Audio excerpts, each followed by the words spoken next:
Hi මං කලින් අරන් ආපු මඤ්ඤොක්ක රෙසිපි එකේ චිකන් කරි එක ඔන්න මං අද ඔයාලට අරන් ආවා.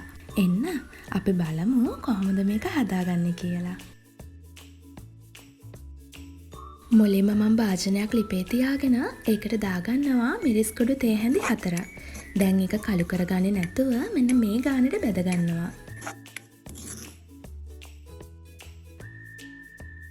දැන් හොඳට හොදගත්ත චිකන් ග්‍රෑම් 350කට රසායනික ලුණුයි කහ කුඩු ටිකකුයි ගම්මිරිස් තේ හැඳි භාගයකුයි ඒ වගේම අර කලින් බැදගත්ත මිරිස් කුඩු භාගයකුයි දාගන්නවා.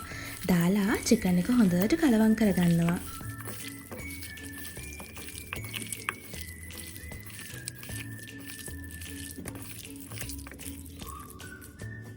මම දැන් චිකන් එක පැත්තකින් තියලා මැටි ඇතුලියට පොල් තෙල් ටිකක් දාගන්නවා. තෙල් එක රත් වුණාට පස්සේ බැදගත්ත ඉතුරු මිරිස් කුඩු ටික දාගන්නවා. ඊට පස්සේ ඒකට තලාගත්ත සුදු ලුණු බික් 4කුයි හීනියට කපාගත්ත ලුණු භාගයකුයි රම්පේ කරපිංචා අමු මිරිස් කරලකුයි දාගන්නවා. දාලා මේක හොඳට ටෙම්පරාදු වෙන්න දෙන්න ඕනේ.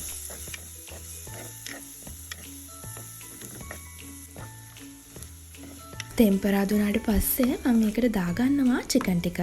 දාලා ටෙම්පරාදු එක්ක චිකන් එක හොඳට කලවම් කරගන්නවා.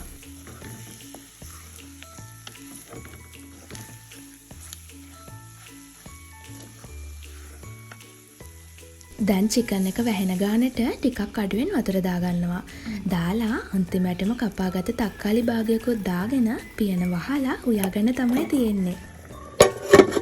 අවශ්‍ය ප්‍රමාණයට හොදි තියලා ලිප ඔෆ් කරගෙන කලවම් කරගන්නේ නැතුව ටික වෙලාවක් චිකන් එක තියන්න ඕනේ.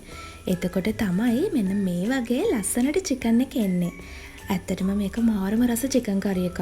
බත් ඉන්දියාප පාන් මඤ්ඤොක්ක කන්න මේක මරු. එහෙනම් ඔයාලා try කරලා රස මට කමෙන්ට් කරන් යන්න. එහෙනම් ගිහින් එන්න. bye bye.